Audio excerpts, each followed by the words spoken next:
Hello and welcome back to We Are Tottenham TV. It's your boy Ashmatic and your boy Marlon from Spurs Kings TV for the match reaction to Tottenham Hotspur 0, Nottingham Forest 3 at the Tottenham Hotspur Stadium in what everybody was calling a 6-pointer, and Spurs have lost it. The only consolation to today is that West Ham have lost, and they lost to Aston Villa 2-0. However, let's deep dive into the reaction of this game, because in the first half, let's talk about the first half. If you looked at that first half as a Spurs fan, it was like you had a positive head on it. Look, you know, it started even from before the first half. I mean, going into the game, it was a massive turnout. As you said, it was a cup final. That's how the fans were treating it. And they felt they did their part. There was lots of songs going on into it. We came on. And then the team was announced, wasn't it? The team sheet was announced, and people had question marks. Xavi, after scoring 2 goals, didn't start. He started to include Solanke up top. People were questioning if it was a 3-4-3 or a 4-3-2-1 or a 4-4-2. And obviously, that first half, as you said, did start. Forest, I think, started the stronger of the two, if I'm being totally honest. Yeah, we did say that.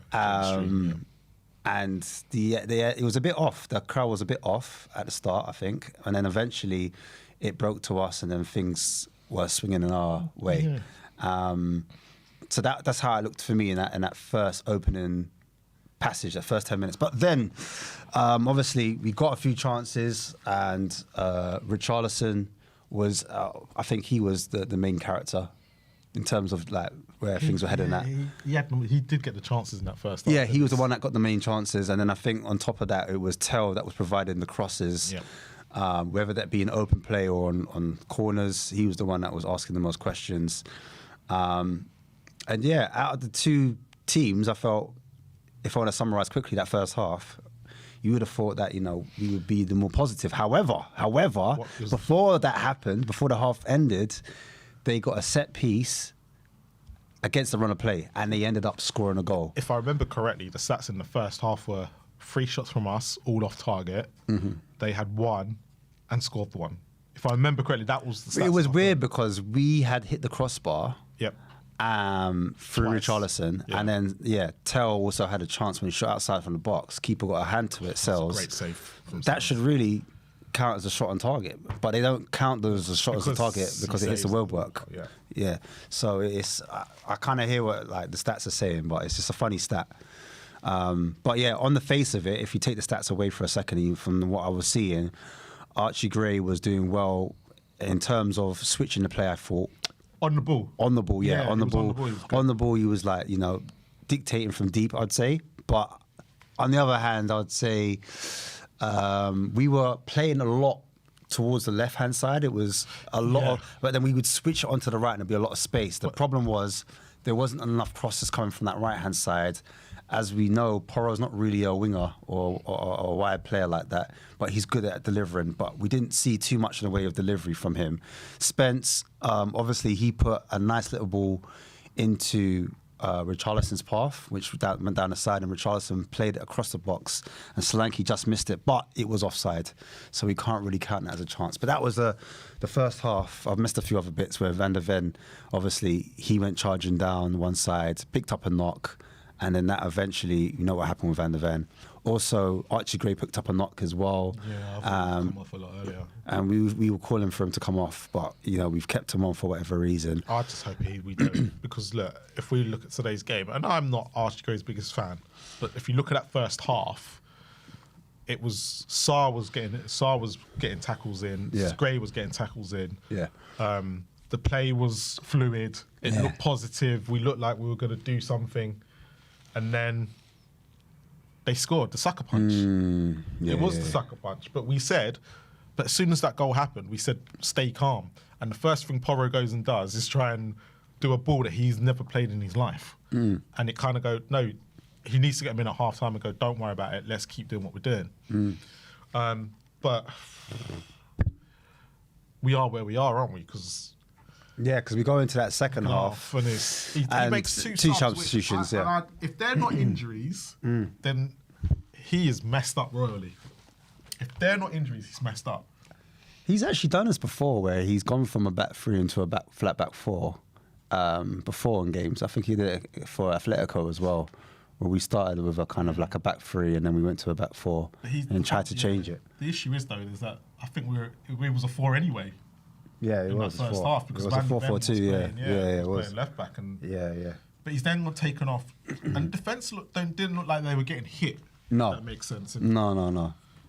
So it was a strange decision. But I think that first goal in that going in gave them more confidence, and therefore they had the momentum because they were knocking the ball about, and they weren't causing us any trouble. And I was like, I'm happy for them to have the ball around in these certain areas. But the point was that I think it was Hudson-Odoi started going out wide, and then Hutchison as well started picking up the balls in wide areas because they realised that's where the space was, because Spence wasn't really closing them down in that area, and then neither was a doggy really. Do you know what I mean? And I think what was frustrating for us, because when we did have the ball, neither Spence or doggy had end product. Do you know what I mean? And that was frustrating because we're like, they get into the right areas, but then what's the point if you're not going to deliver an important cross or make the right cutback to a player that's in the right position? And it was decision making, because I think as soon as Doggy came on in that second half, he got in such a great position and gives it straight to a Forest player. And you're like, these are the stupid decisions that we make, that our players are making, and it's coming to bite us in the arse at the moment. And that's the biggest issue, is that we're not making the right decisions in the right areas. Well, it's to do with Bergvall. Like, remember we were talking about where's Bergvall playing, because we brought Bergvall on. Weird substitution, the Bergvall one. And Bergvall didn't hold the width. It was Porro that was holding the width. You know what it felt like? Fulham all over again. Yeah. It felt like he went in that second half, I've got to play how we did against Fulham, and we kind of just petered out against Fulham. Yeah.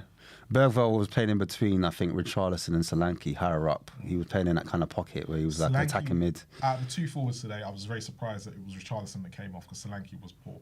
Yeah, out of the two, I think Richarlison was more of the threat. So that substitution was a poor one by Tudor. Yeah, very. And I think that kind of was a big impact on the game. Yep, that makes the next impact of the game. And because look, then Forest go and score the second. Yeah. We'd given up. I think me and you had given up. Yeah, I don't think we'd even started to talk about everything else apart from the game. But when you look at the balance of that second half, that second goal was coming, wasn't it? Because I said to you, the way the game's going, they're going to score a second. Yeah. I could see it coming. You were like, please don't jinx it. Yeah. Well, I was doing the opposite. I jinxed it, but in the sense of... It's crazy. Let's talk about that, because in the build-up to that, remember, Romero gets on the ball and he starts to like carry it forward a lot more, and he starts doing things where no one else is doing it, so I'm going to do it. He's that type of mentality. He plays his heart on his sleeves, pure emotion.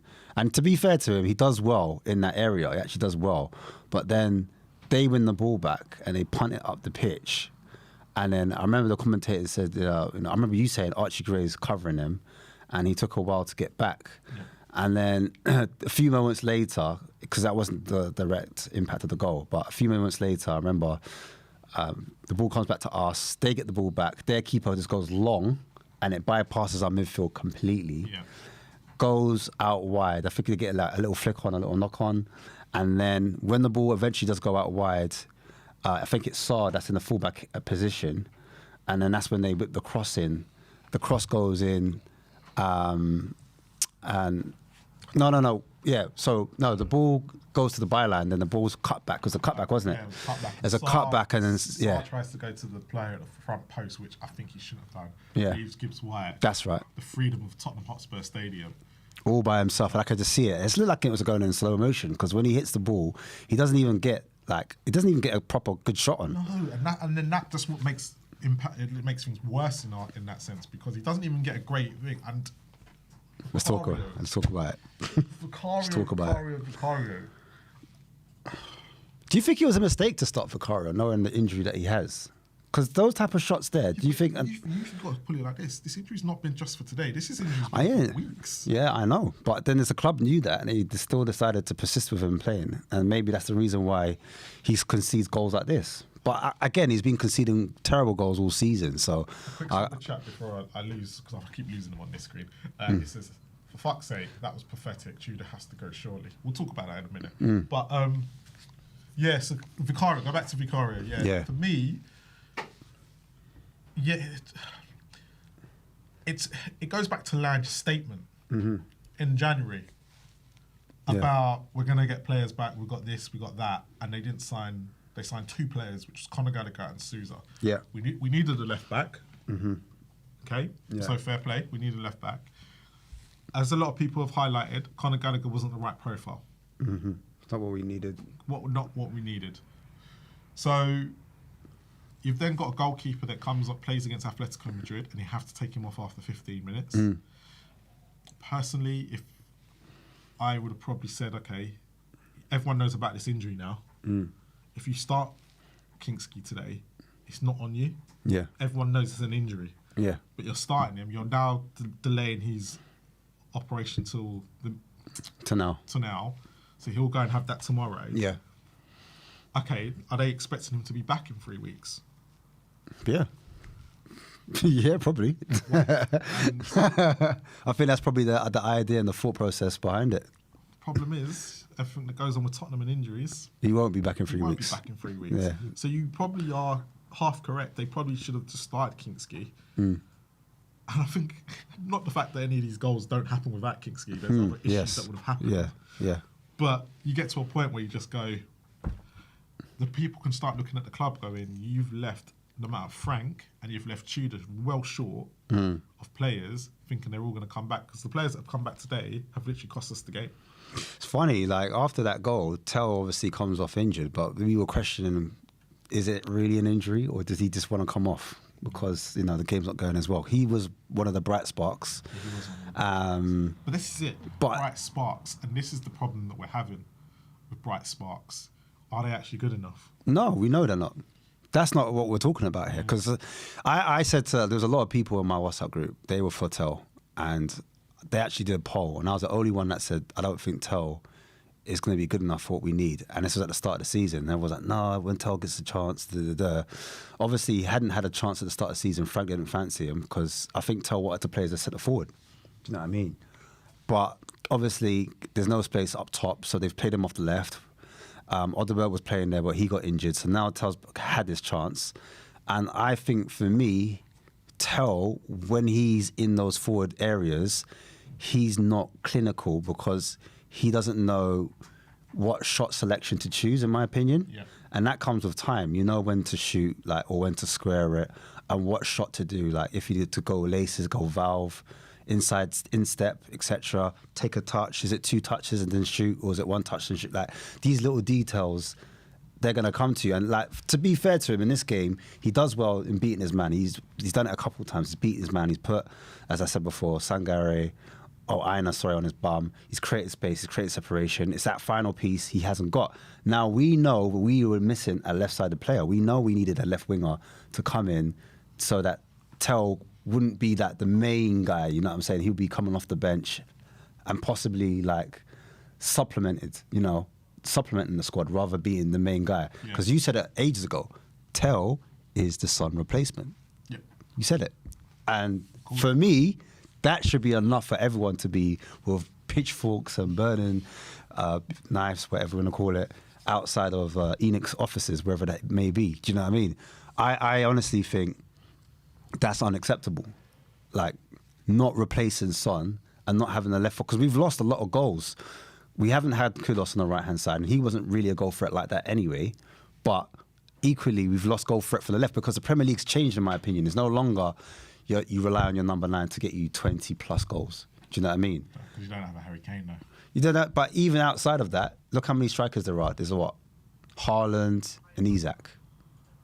Maybe Watkins. But I'm saying in general for the Premier League, it's more the forward line. So you look towards your front 3 to get the goals, isn't it? Not just your number 9. Back in the day, it was, you get your 2 wingers, they cross it into the box, and your number 9 gets all the goals, so he needs service. But nowadays, we play with forwards, and it's the forwards that need to contribute, and the midfield as well. And the thing is, the problem with the midfield is, again, you've got Archie Gray, you've got Bergvall, you've got Sarr, you've got 3 players that aren't adding goals to the team. Do you know what I mean? You bring a Conor Gallagher who's not been scoring goals for Atletico. I know he's been bit part Atletico, but he's not been scoring goals for Atletico. He's not known for scoring. And he's not known for scoring goals anyway. And we need goals, and that's what we've decided to bring in. So again, the bigger picture. But I digress because I want to go back to the game. That Archie Gray's obviously come off. As I said, Tel's come off because of the injury, whatever. Subs come on. We've had Conor Gallagher come on. We've had Moani come on and Xavi, and people are arguing that Xavi should have started. But Xavi's come on. He's not done much. Like I can't really defend it. Do you know what I mean? Loads of people are saying, oh, you know, Xavi this, Xavi that. But he looks better in Europe because he gets more time and space on the ball. But he's a player that, for me, needs to learn how to absorb pressure, meaning when players are trying to tackle him, he can absorb their physicality, he can bounce off them. You've seen it with players like Morgan Gibbs-White. You see it with players like, what's that Villa player? Morgan Rogers. Yeah, when they've got the ball and they carry it, people will try to foul them, but they can take a hit and keep running and stay on their feet. It's weird because all of those players we were linked with. Yeah, I know, and obviously Xavi got because obviously Chelsea were looking at Garnacho, and so Rogers was last summer. Do you remember? Yeah. And then Gibbs-White and Eze were obviously this summer. But we've got another super chat quickly. I continue to say the veteran players in this squad are a disgrace. Who fouled Frank and will foul any manager we hire. The whole lot of them are rotten. We did have a super chat earlier from somebody, but there was nothing put in it. So again, if I don't know who it was at the beginning. But yeah, just to let you know, we did see it, but there was nothing in it. Tudor. Sack him. Oh, we're not going to talk about the third goal. Yeah, there's no point. No point. Yeah, Tudor. Sack him. Yeah, I mean, this was the game, wasn't it? Now they've got the whole international week, weeks. FA Cup week. Yeah. So they got a couple weekends, to kind of find a manager they think is going to solve this issue. Do you know what's funny? Like, before this game, I felt like I saw the Liverpool game. I was like, they're showing some fight. Maybe the players were brought into him. It just goes back to my thing, doesn't it?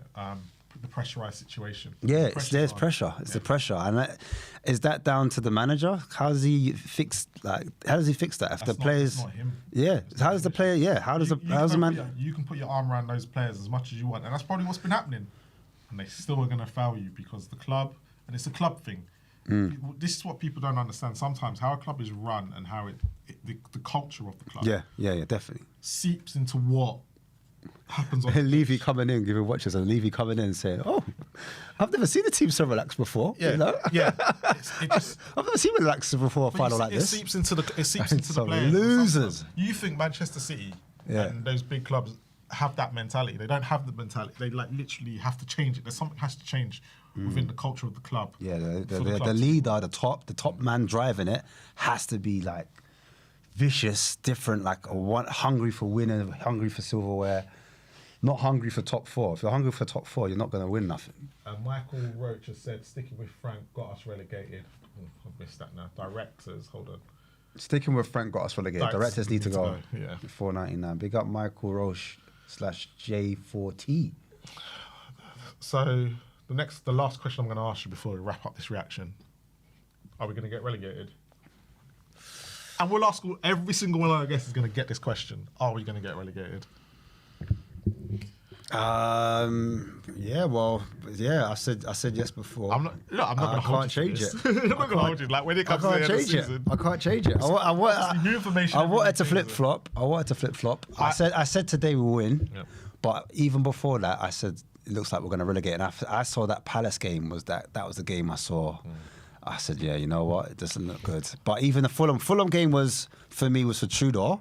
But the Palace game was for us to whether we were going to stay up or not. For me, Fulham. Remember, I came from that Fulham game and I said we're gone. I've not changed my mind since then. I've watched Liverpool. I've watched Atletico. I said we are gone. And the games after that haven't helped. No, they haven't helped me change that decision. But that's our match reaction. Please make sure you come over to Spurs Kings TV where you can hear a lot of Ash and less of me. I say that. But our link is in the description as we are. But let's get on to the guests. Who have we got first? K-R-I-S. Chris, Chris Cross. can you hear us first of all? Outside the stadium. Big up, man. Big up. Hello, Man. guys. Hello. Go on, spill your heart out. 3-0. You're Boys. obviously at the game. What went wrong? Okay. Everyone came here about 5 hours prior to kickoff, even 4 hours, 3 hours. People turned up in numbers. The high road was packed. The atmosphere was incredible. And the players, they made that little video today that of Romero, the leader, speaking. What a joke. Yeah. What a joke. Yeah. What an absolute joke. Everyone, the fans on their part today. The atmosphere was so good the whole game until it went 2-0. It's just sad. I'm just deflated, man. 2 games of hope, Liverpool away and Atletico. We come to today against a team around us, and we just got battered. Played at the park. That second half was one of the worst halves of football I've ever seen. It's just horrible. And I think to myself, maybe we just all overrated these players. Romero, Van der Ven, all of them. We overrated them all. 2 years straight, 17th and 17th now. It can't just be a coincidence no more. It can't be. And it's just really, it actually is sickening. We're going to get relegated. It's done for me. Chris, at half time, did you have some optimism because of the way we were playing, or was you kind of in the because obviously you're in the stadium and it's totally different atmosphere. But did you, because obviously the first shot they had one shot on target which fell off to Vicario, and the second one was the header. And most of it was Tottenham in that first half. Did you have some thought if they came out like that in the second half would get something, or was you like, nah, this is just going to go one way and one way only? No, I said to the guy sat next to me, I said to him, look, he said to me, look, Chris, we're going to turn it around, don't worry. I said to him, no, we're not turning this around. We've seen this same story week in, week out, all year round, where this team, they show a bit of heart and a bit of fight, but it's only for one half of football. And that's been actually been there for years, actually, really. They've only played for one half. Yeah. And I said to him, look, don't get your hopes up. This game's done, it's lost, it's done. 1-1 at half time. These players, they give up after that. And that second half, yeah, cool. The first half, they said, it was promising. Tell was exceptional that first half. Great, exceptional. Solanke, don't know what he offers for us, really.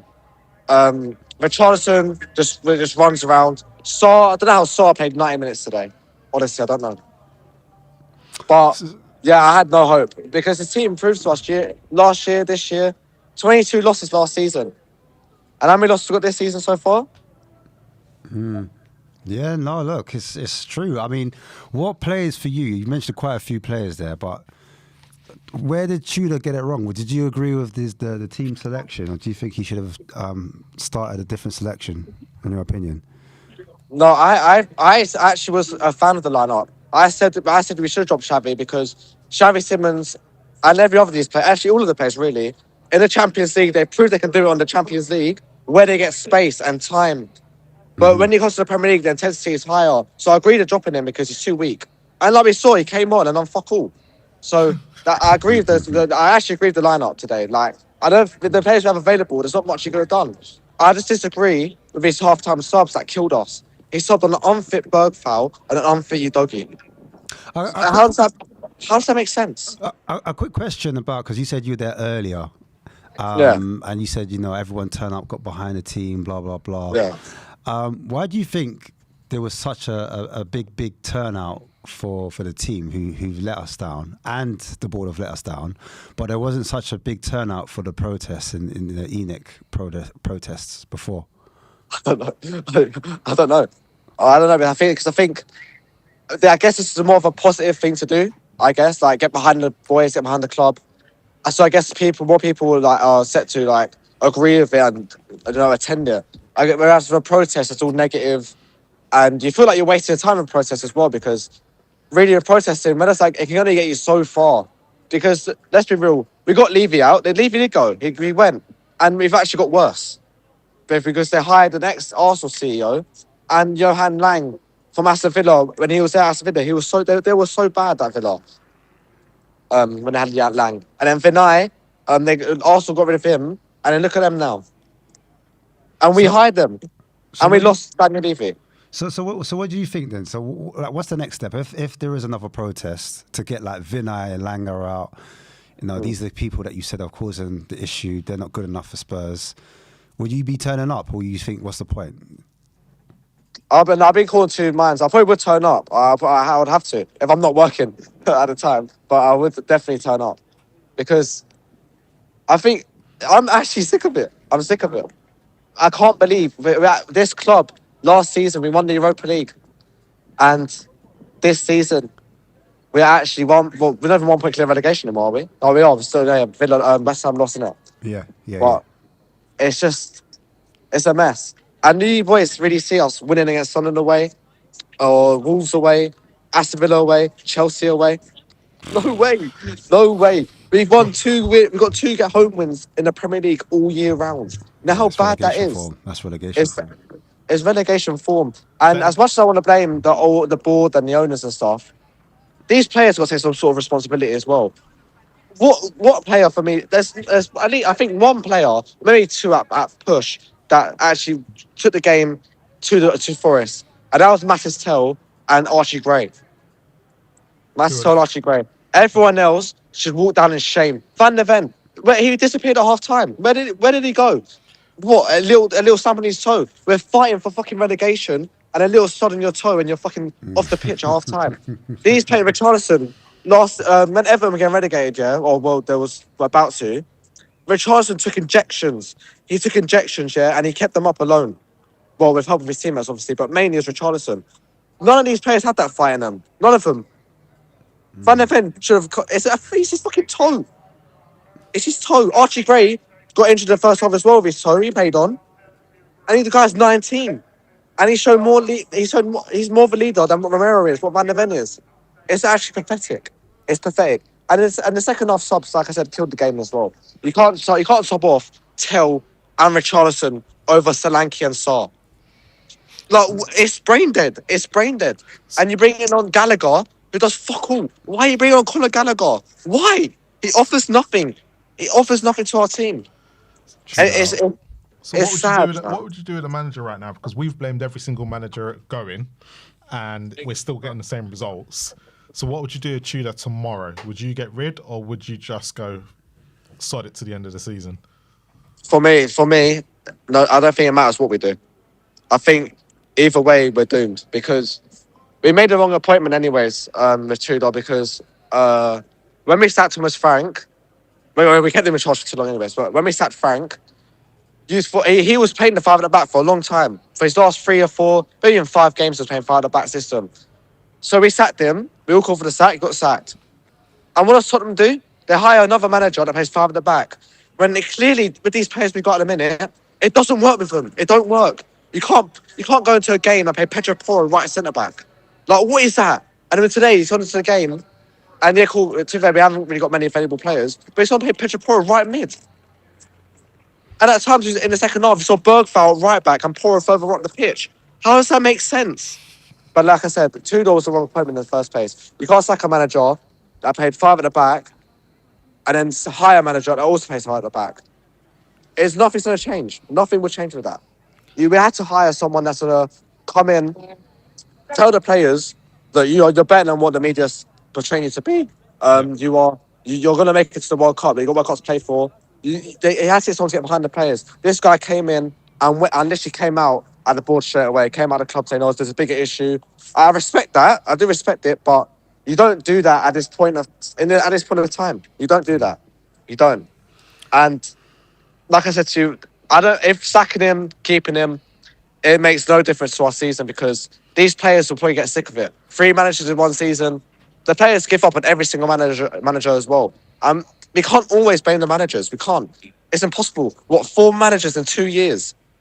How can it always be the managers? And a couple of the squad, Xavi Simons and who else we signed? Gallagher and Colomwani. Come on, man. It's just poor. It's all Deadwood. You can't compete with these players. You can't. And like I said earlier on in this review, we overrated all these players. As sad as it is, we did. It's true. Van der Ven, Romero. When we played without him at Anfield, and we look better. We actually look better with Dragazine at the back. Yeah. How does that make sense? And Dragazine is awful. Chris, it's sad, man. Sorry. I'm sorry, but when I'm not there. No, that's fine. Right, Rad no. needs to be there. You're there at the stadium, which, by the way, is very quiet. I don't know how you've done it. but thank you for calling in and big up. Thank you guys, man. No Big up, worries. Chris, man. Big up, man. Big up, man. Take care. Bye-bye. So I've got a super chat from Congo108. Preston away, ole, ole. Preston away, Enoch Club players, fans. Ay. I suppose the next guest is who everybody came for, so we'll just let him talk and we'll just get on with it. Yeah, this is it. Stella Kioshan. I don't like that smile. Yeah, I was gonna say. Delegation time, come on. Just be positive. Just be positive. I'm just being positive, lads. Just being positive. Yeah. Back your team. Just back your team. I'm backing the team. Come on, boys. We can do it. We can do it. What can I say? What can I say? What can you say still? Go on. What can I say? Look, I don't know who that last guy that came on, I don't know his name, you know, bless him, he's a young fan. Chris, But, I mean, he's absolutely waffling. He came on after the Atletico game, praises, Tudor this, players that, and then within 4 days he comes on and he's this player, that, manager, listen, this is the problem at the club, boys and girls. This is the problem we've got. Our fans haven't got a clue. They don't have a clue anymore. And it's because they don't know what they want. They don't know what they want. I've been very consistent for 6 years. We need to get Enoch out. We've got to go after these owners. We've got to really, once and for all, unite and topple them or force them to change their ways. This is why I started the whole Steligation thing, because the fans don't want to do it. So I said, right, well, then we've got to relegate the club because it will force them into a financial distress, a kind of pain that they've never experienced before as billionaires. And they're going to have to do something. They're going to have to do something to get out of the mess. but They can't carry on like this. Still, just on that, but it could be they could get, like, you're right, but they could still go down, and because of the way they run the club and how they run it, they could still get themselves in more of a mess because they don't know what they're doing. Good. More financial pain, more hemorrhaging of the dollar and the pound and the euro, whatever currency they accept. The more pain inflicted on their pockets, the more they are going to have to take drastic action, which means either sell the club and leave or start focusing on football and start doing things properly at this club. Because yet again, look what's happened to us this week. And by the way, Marlon, I'd like to remind you the last time I came on when you two in the studio, what I said, it's all happened. Go back and watch that video. It's all happened. For me, what's happened today, this particular game can be explained by a very simple saying: pressure burst pipe. Pressure burst pipe. Too much pressure, up. This group of players, this manager can't handle pressure. We played against Arsenal. That was pressure. You know, North London Derby's pressure. We collapsed.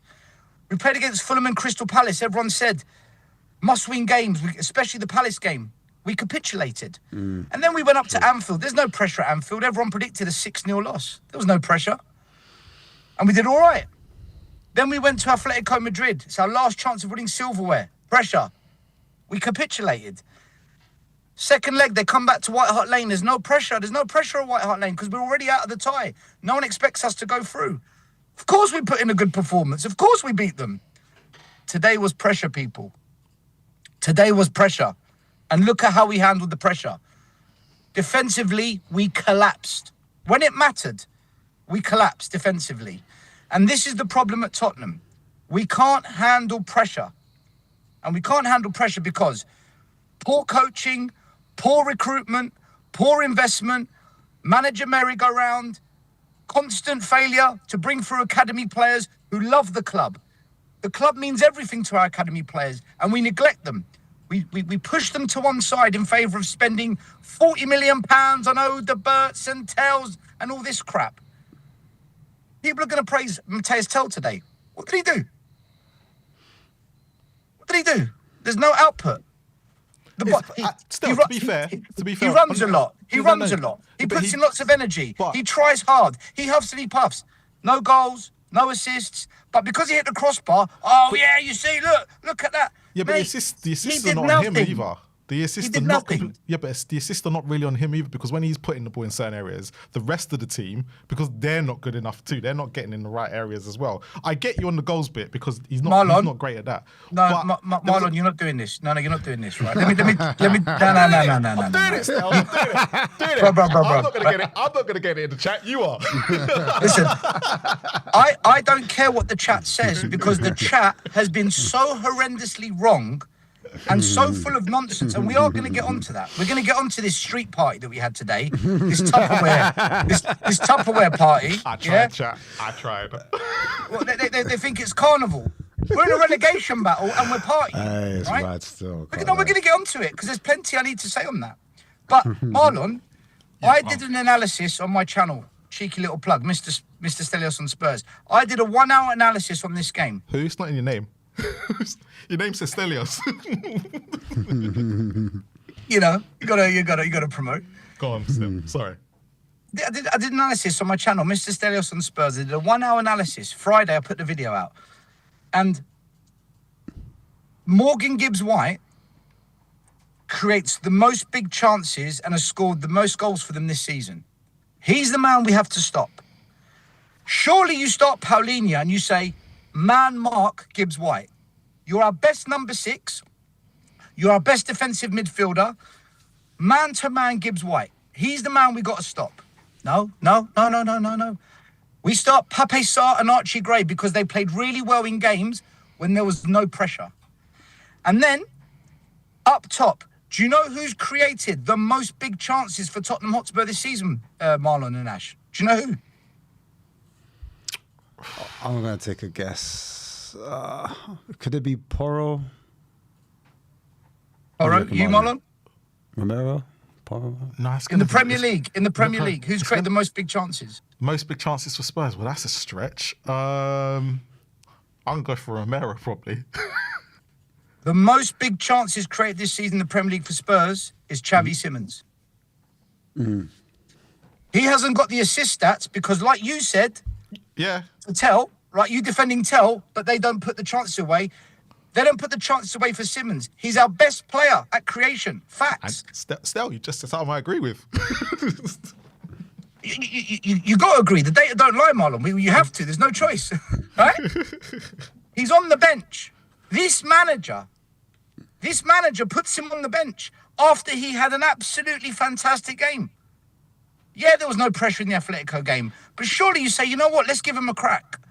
No, he's on the bench. We created nothing in that first half other than a Tell, I think, hit the crossbar, the goalie made a save, and I think there was a post from a header. But in terms of open play creation, feeding players in, actually testing their goalie, did he have to make a save in the first half? Yeah, no? the Tell one. Tell, right, from distance, yeah? From distance, right, that was it. But yeah, we're going to sit here as a fan base and say, oh, we were good first half. Look at this player. Guys, all that happened in the first half was we had lots of the ball. We had lots of the possession, but did very little with it. We weren't great in the first half. And this is what I said when we played Liverpool. I came on this channel and I said, guys, we weren't good against Liverpool. We weren't very good. But Liverpool were worse. They were just as bloody bad. So Liverpool being terrible hyped us up. And when I said this, I got rinsed. I got absolutely battered by fans. Because how dare you say that after we got a draw? It's what happened. And today's the same. That first half, we didn't really do much. We had a lot of possession, but that was it, guys. Nottingham Forest have got 2 top centre-backs and a brilliant goalkeeper. They don't mind teams coming onto them. They don't mind sitting deep and being compact. Go and watch Nottingham Forest. That's what they do. They didn't mind the way we played because we didn't create anything. We didn't really create much in that first half. So no, but I think what it was is that I completely agree with what you just said about we didn't create nothing. I think the reason why people probably say we looked better in that first half is because actually Forest didn't really do anything after the first 10 minutes. And but for Spurs, for the way we have been playing this season, for the way we've played this season, it was just all unexpected. Scored against the run of play. And they did score against the run of play. However, I completely agree with what you're saying is actually in the attacking third, I think Ash and I did mention it, is that we might have looked okay, but there was nothing that we actually physically created apart from the set piece. And Sells' save, you might say it's a nothing save, but if that's Vicario, that's going in. That's a good save. No, listen, it's a good save. But he's been doing that all year. Sells has been doing that all year. He's a good goalkeeper. Yeah, 2026, not 2025. He had a poor start to the season. Yeah. Look at Tottenham this season. Look at us, right? Look, for me, guys, I don't think we played well. I just think we had more possession of the ball, and this is pretty much the story of Nottingham Forest. They don't often dominate possession. So we failed to create because Xavi Simons is on the bench. We put all our expectations on Tell, who doesn't score. He doesn't get assists. He just runs around a lot, shows a little bit of skill. Curiosity, who would you have started ahead of Tell on the left-hand side? Actually, what would have been your starting lineup? That's more of the question, because obviously you want to fit Xavi Simons in. Because right now it's kind of... I've said for me, the best formation for Spurs to play is with 4 across the back and to play 2 in the attacking mid position. What you do around that, I don't care. Play 2 in the attacking mid. Xavi Simons, and I would play Mawani next to him. I've been saying this for a long time. Mawani isn't good in the front 3, but when he drops into that 10, he's effective. That's where he set up Odebert for the goal against Aston Villa in the FA Cup. And that's where he set up Richarlison for the equaliser against Liverpool. Mawani in the 10.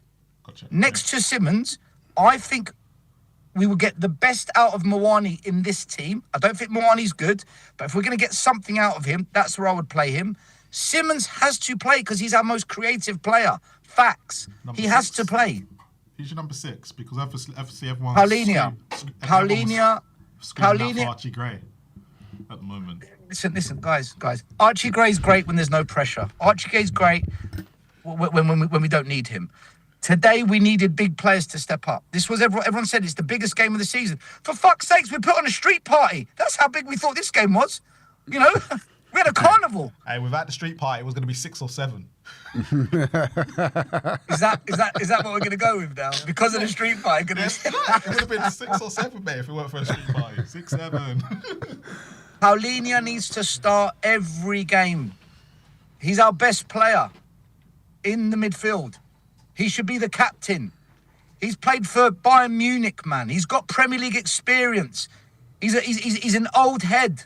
He gets it. He's a real player. He's not always going to have top games. He's going to have the odd stinker. He's a human being. They all do. But he has to start for me.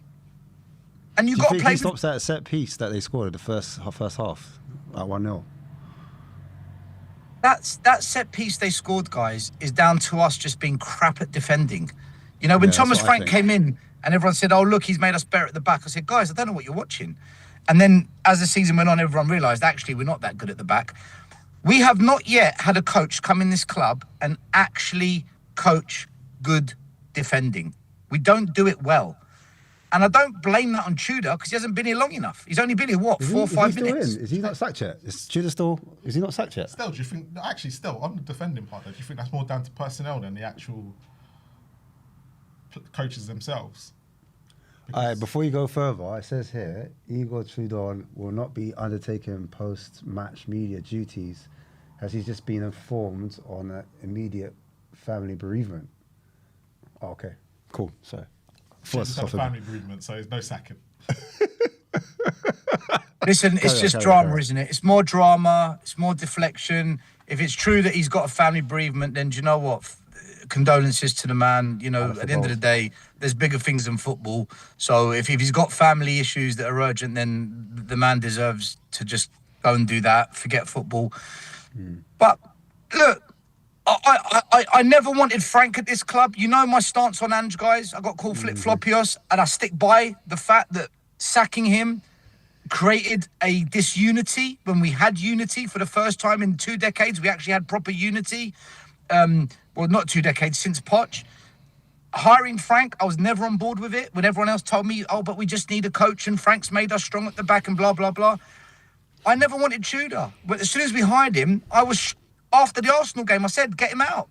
I was Tudor out after the Arsenal game, and people thought I was mad. You're talking to us, yeah. Side note, though, do you think... people think I'm mad, Ash. Do you think Ash, Sangare... they think I'm mad. But this stuff keeps happening. Do you think Sangare should have been sent off? Because there was a challenge on Archie Gray where Archie Gray went silent for the ball, and then Sangare had his studs up and caught him in the knee. And obviously he was on a yellow card, but he wasn't booked for that one. And there was another challenge he did in the game where I can't remember who it was on, but I think it was Xavi. It was on Xavi Simmons, and he wasn't booked as well. This isn't a get out. I'm not trying to get out. No. It's not a get out. I'm just asking the question. I'm not. No. I'm saying I'm not trying to avoid or get out of answering your question. Oh, okay. Yeah. Okay. But cool. What I would say is this. It's like such a question. Yeah. Shit question. Basically, yeah. Move on. Yeah. Yeah. Right. The point I'd make on that is, we cannot look at referees. And, should that be a red shirt? We really need to focus on us and what we're doing. Because at the end of the day, this is the reality. This is a Nottingham Forest team that has been struggling to score goals. This is a Nottingham Forest team. Everyone knows it, right? If anyone does any basic research on any game, you'll know that the fundamentals, and one of the fundamentals was they don't really score goals. Mate, they put 3 past us. They put 3 past us at home. They don't score set pieces, and they scored a set piece. They put 3 past us at their ground. Yeah, 6-0. Right? 6-0 in aggregate to a team that is below us in the league. They're freaking below us in the league, and they're putting 6 past us. And we're having street parties. What are we doing, man? And I'm going to get onto that now. Because for me... This is what you came for. No, I came here to just say my bit as I do every week. And if people don't like it, don't like it. But then don't get angry when what I say happens, because you lot say stupid things, not you two, but people out there say, just be positive, just back your team. Listen, I'll be positive when there's something to be positive about.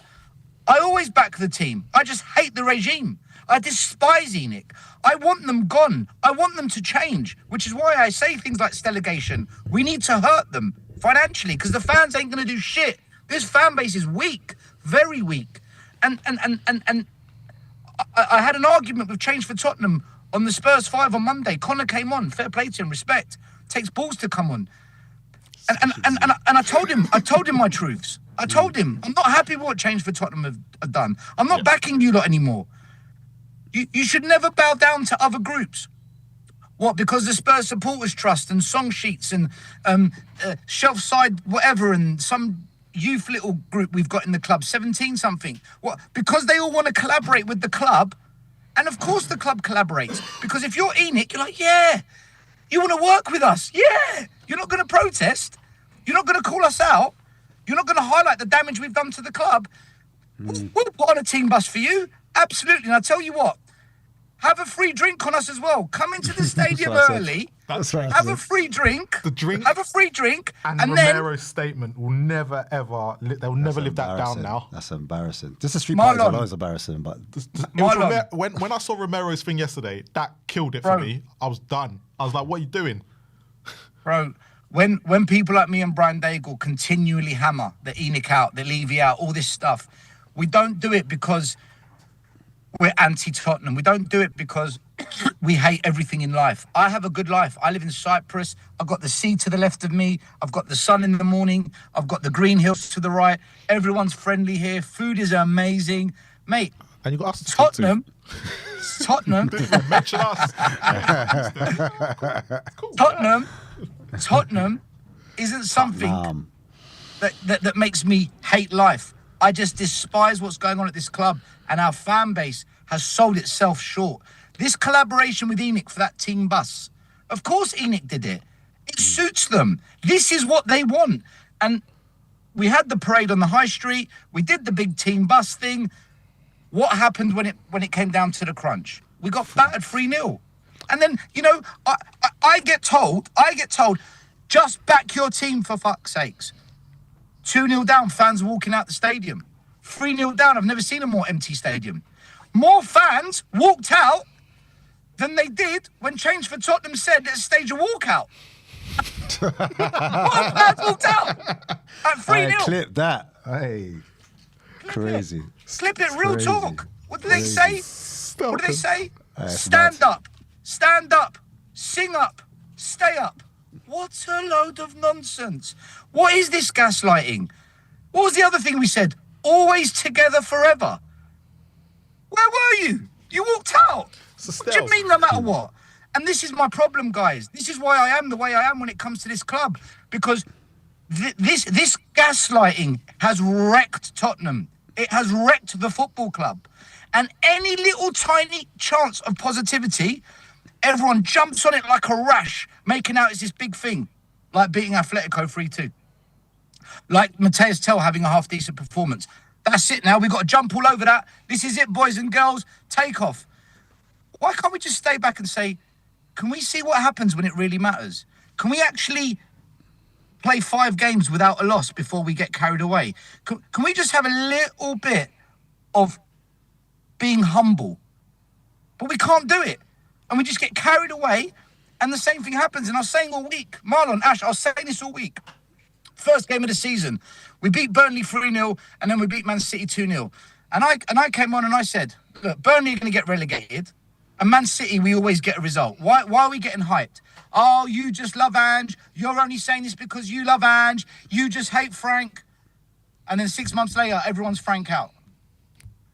When we beat Borussia Dortmund, against all the odds, we put in a brilliant performance against Borussia Dortmund. Everyone got hyped. Everyone got excited. That one game now means Tottenham are back. And then what happened? We drew at Burnley, lost at United, the wheels came off, lost to West Ham, Frank got sacked. We never learn. We never, ever, ever learn. And what happened? We get a point at Anfield. We beat Atletico Madrid when it doesn't matter. Do we go back and say, we did this when we played Burnley and City? We did this when we played Borussia Dortmund. Should we just learn and not get all giddy and overhyped and just chill the fuck out for a little bit? No. We blow it up as if the second coming of Jesus is here.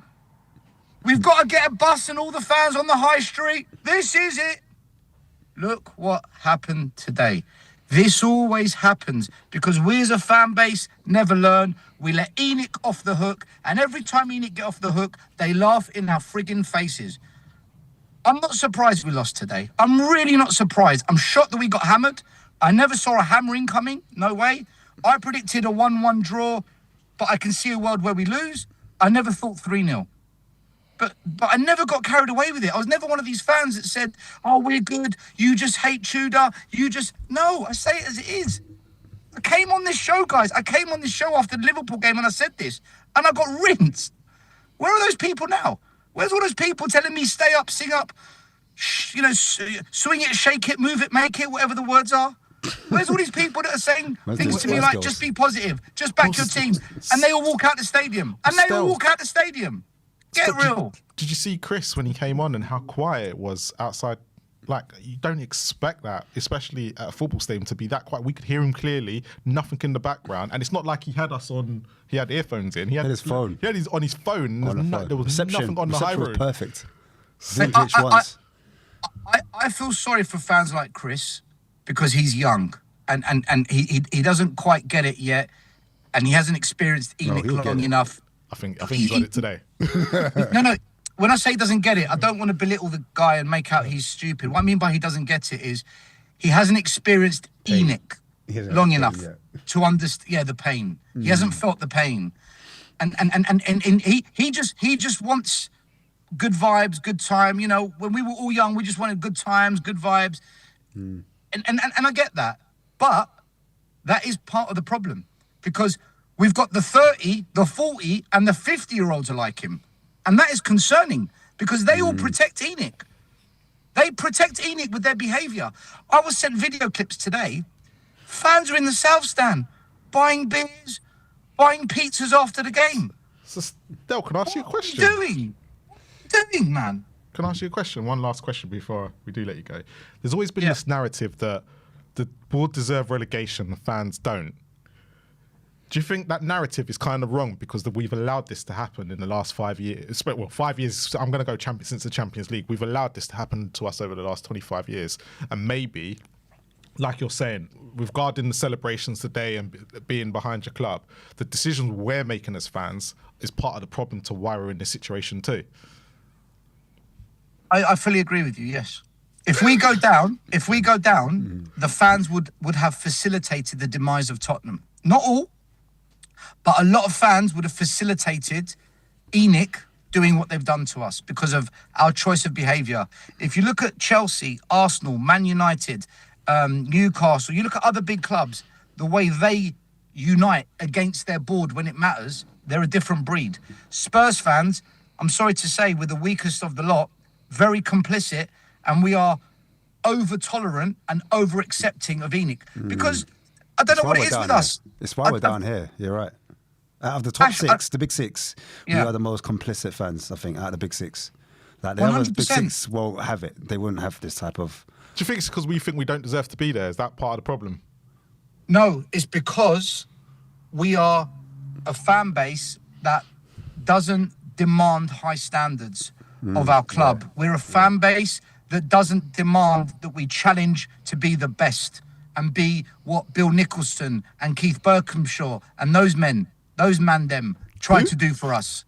That's what they tried to do for us. They tried to make us great. They tried to make us great. And unfortunately, we have got a small club mindset as a fan base. We are a majority fan base that just wants to go to the game and have a good day. I hope we win. That's like a mid-table club, isn't it? You know, mid-table fans, they're just happy to turn up and have a beer, see their friends, because they know they're not going to amount to anything. So, Ash, let me tell you, it starts with the owners. It starts with the owners, and I'll give you the best example of what I mean by this. And this is what I mean about everything comes back to the ownership. Arsenal finished second in the league twice. They were a very good team. They were knocking on the door. And what did they do? They had a good goalkeeper in Ramsdale, and they said, nah, we've got standards. We've got demands. Ramsdale, later. Raya, in. That's what big club mentality does. That's what the mindset of a big club is. Even when you're there, no, we go even harder next time. Liverpool did the same when they bought Van Dijk and Alisson. No, we go again, we go there. We're just happy to be in the top four. We're just happy that we get a seat in the stadium. We're just happy that after the game we can buy an Asian fusion pot noodle or something, you know, some nice gourmet food. Wow. This is the mindset. This is the mindset of a club. Stel's happy with the food then. I didn't even know they did that. It's crazy. Listen, I've heard rumours, Ash. I don't know exactly what they serve. Right? I'm joking. I'm a strictly Chick King kind of guy, or shout out to the Brown Eagle that do a nice curry goat at the back. Shout out to them. It does taste good. But to me, or a kebab, of course, that's my roots, cheeky kebab.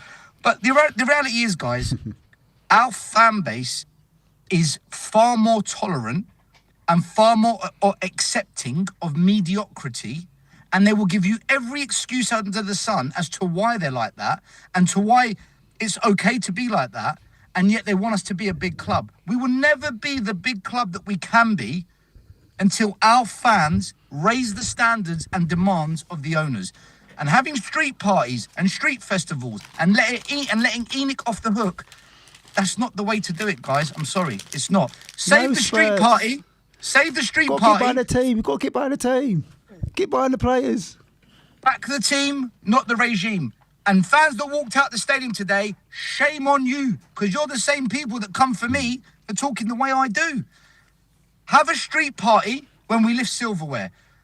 Like when we won the Europa Cup and 250,000 Spurs fans took over North London. That's when you have the party. That's what a big club does. That's what we can be like. But we're not going to be there with this, but we got a point at Anfield and we beat Atletico when it didn't matter. We're back. Guys, this has to change. At some point, as a fan base, we've got to stop this lunatic asylum and just start being humble and demanding ENIC either sell or we force them to change. Otherwise, I'll be back on in a couple of weeks' time, and we'll be having the same conversation again, and you lot will be cracking joke, and I'll be sitting here getting angry, and then I'll WhatsApp you later saying thanks for having me on, guys. Really appreciated it, you know. So we've got our content now. We don't need you no more. So can you go now? Listen, big up to you both for doing the work you do in the studio, man. Keep it up, and big up the Spurs Kings TV. Love. Every time, man. Big up, Stel. Big up, Stelios. Well, that took 20 minutes of my life. On to the next one. On to the next. George, welcome. Georgie, Porgy, pudding pie. Go on. You start at us because we don't need to ask any questions. You start where you want to start. You let us have it. Mate, Stel's hit the nail on the fucking head yet again.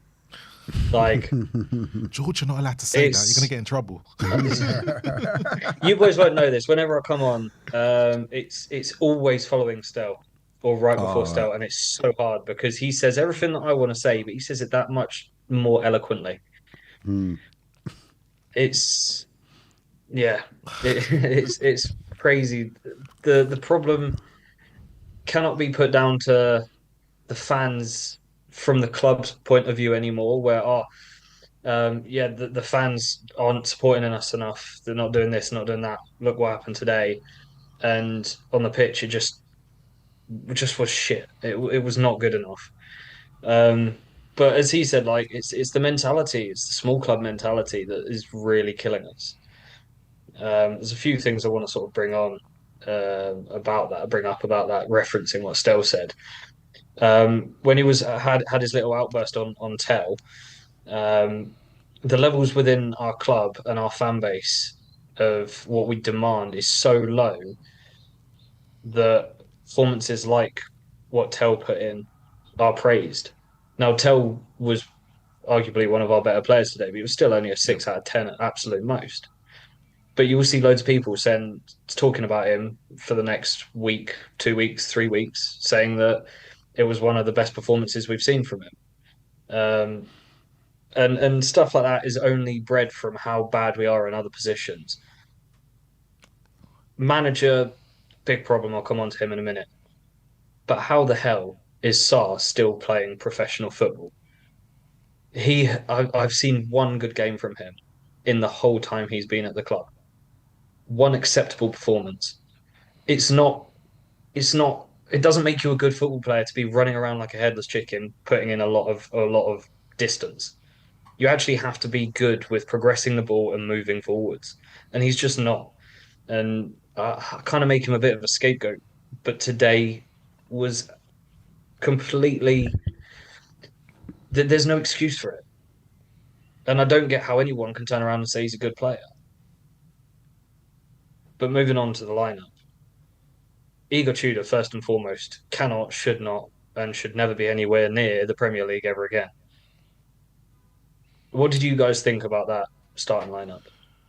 I'll come on to my opinion in a sec. So it depends on how we want to look at it in the sense of the players available. The lineup for me was okay. It was confusing. I get where he was going with it. However, I think it was the subs that killed him more at half time than the actual lineup itself. And that's just down to the fact that Van der Ven was playing. He had to play Danso. I think everyone was calling for Danso had to play because he rested in midweek and he was probably the best player on the pitch at Liverpool. Probably most people said. Spence and Porro was the confusing part. I didn't get why he had to try and play both. But then we don't have another person to play on the right. Well, he could have played Xavi on the left and played Tell on the right. I don't know, depending on how he wanted to do things.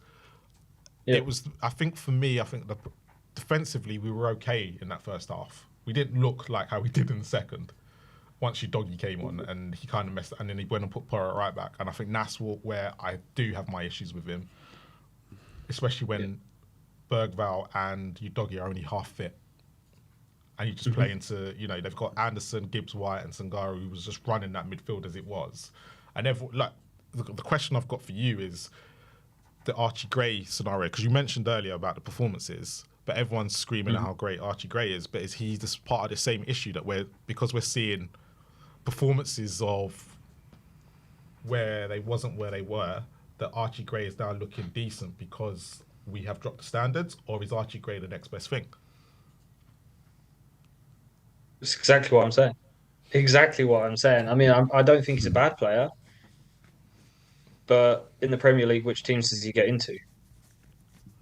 One There's a of the lot of people that guys would argue with us mentioned and go, he'd probably get into this team, that team. He was wanted by this club and that club, but at the moment he's sitting in the Spurs shirt and he's had one great performance on Wednesday and that's it.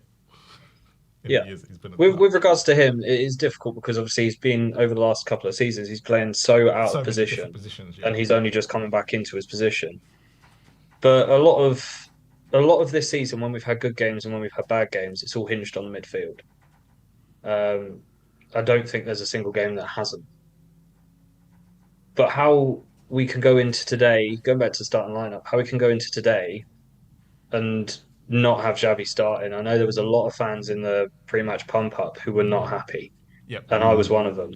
And it just beggars belief what this manager thinks is our strongest team because it's constantly changing. For me, it's so clear. 4-3-2-1, as Stel said. Vic at the back, Doggy Romero, Van der Ven, and Spence as the back four. Paulinho, Porro, and probably Gray in midfield, then Xabi, Mawani, and Solanke.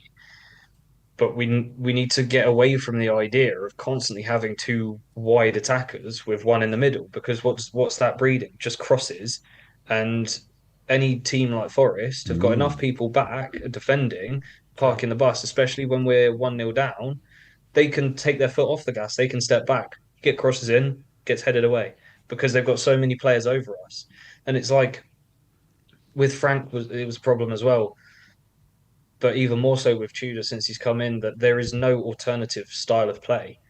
The only and this is where I say it makes players look good, such as Xavi and Gray midweek against Atletico, when we play through the middle and cut teams open, because it's so rare for us to do that. The default is put it out wide, cross it into the box, let them hoof it away. They'll probably score on the counter attack, or we retain possession. And then our fans in the stadium are clapping the fact that we've retained possession, which is a bare fucking minimum. And that's where I agree with Stel in the terms of the mediocrity is so accepted as almost being a good thing in this club, and it's unacceptable.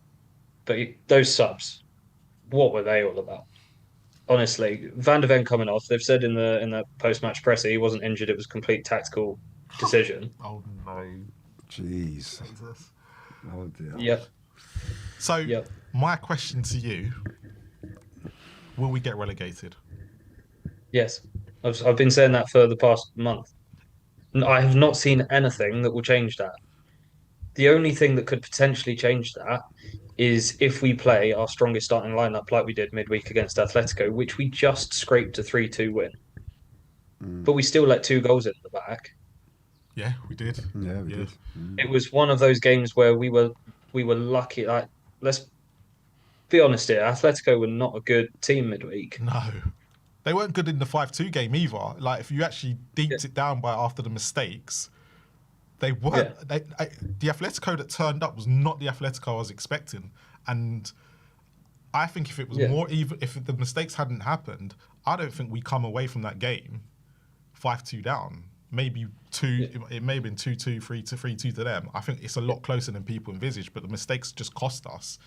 But then if we had the pressure on and all that stuff, if we go back, so I totally agree with, I've always said that there was no pressure in the last 2 games, hence the reason why we played well.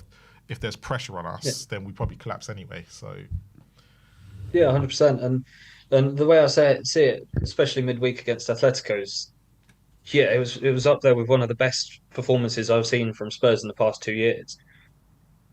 But, and this is very like hypothetical, like can't happen. But imagine we played that exact way, and it was Arsenal or one of the top teams in the Premier League, and it was a Premier League game, and we played like that.